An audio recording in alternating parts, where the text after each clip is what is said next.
সব মিলিয়ে মোট 21টা প্রপার্টি।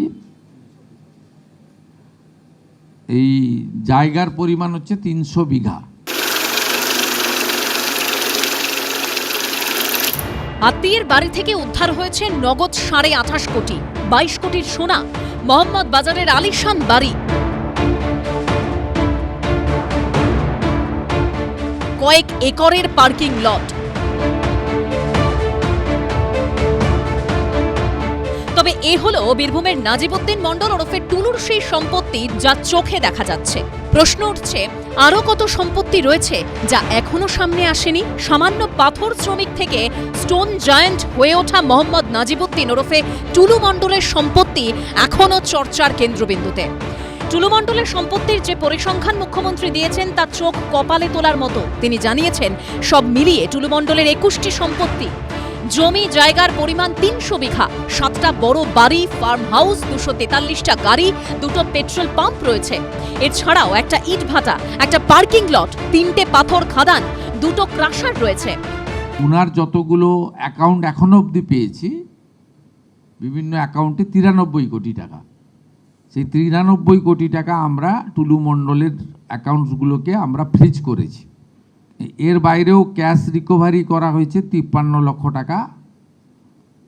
আর আমাদের গোল্ড অর্নামেন্ট 268 গ্রাম,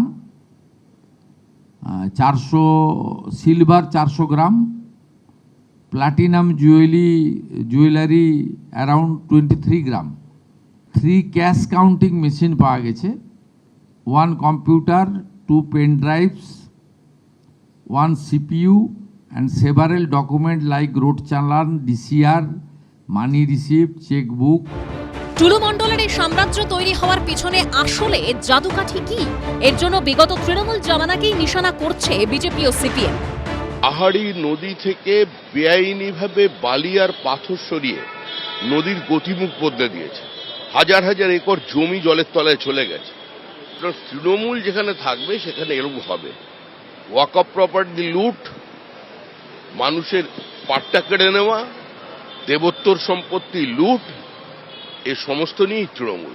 এটা কি শুধু কোনো একজন কি দুজন লুঠেরার কারবার, নাকি তার পিছনে প্রশ্রয়দাতারা একেবারে সিন্ডিকেটের মতন দুষ্কৃতী তৎকালীন তৃণমূলের বাহিনী, যারা এখন এদিক ওদিক কোথায় আছেন আমি জানি না।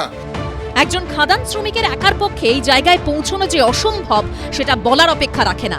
এর সঙ্গে বিগত তৃণমূল সরকারের বিভিন্ন দপ্তরও জড়িয়েছিল বলে সরব হয়েছেন মুখ্যমন্ত্রী শুভেন্দু অধিকারী।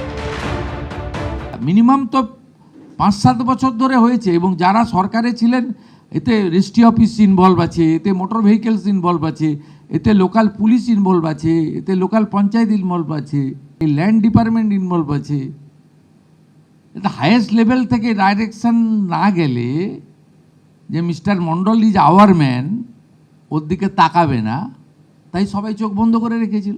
এখনকার মুখ্যমন্ত্রী তো আগের সরকার শাসক দলের গুরুত্বপূর্ণ জায়গায় ছিলেন, পলিসি মেকিং জায়গায় ছিলেন, একাধিক জেলার দায়িত্বে ছিলেন, এবং তার কথাকে প্রাক্তন মুখ্যমন্ত্রী যথেষ্ট গুরুত্ব দিতেন। তো ফলে শুধুমাত্র কাদাটা ছোঁড়া, এই হয়েছে, আগে এই হয়েছে, সেক্ষেত্রে তো কিছু প্রশ্ন তোলার অবকাশ থেকে যায়। তাহলে কি টুলু মণ্ডলের আরো অনেক সম্পত্তি নজরের আড়ালে থেকে গেছে? সেগুলো সামনে আসবে কবে? উজ্জ্বল মুখোপাধ্যায়, আশাবুল হোসেন ও বিজেন্দ্র সিংহর রিপোর্ট, এবিপি আনন্দ। এবিপি আনন্দ, এগিয়ে থাকে, এগিয়ে রাখে।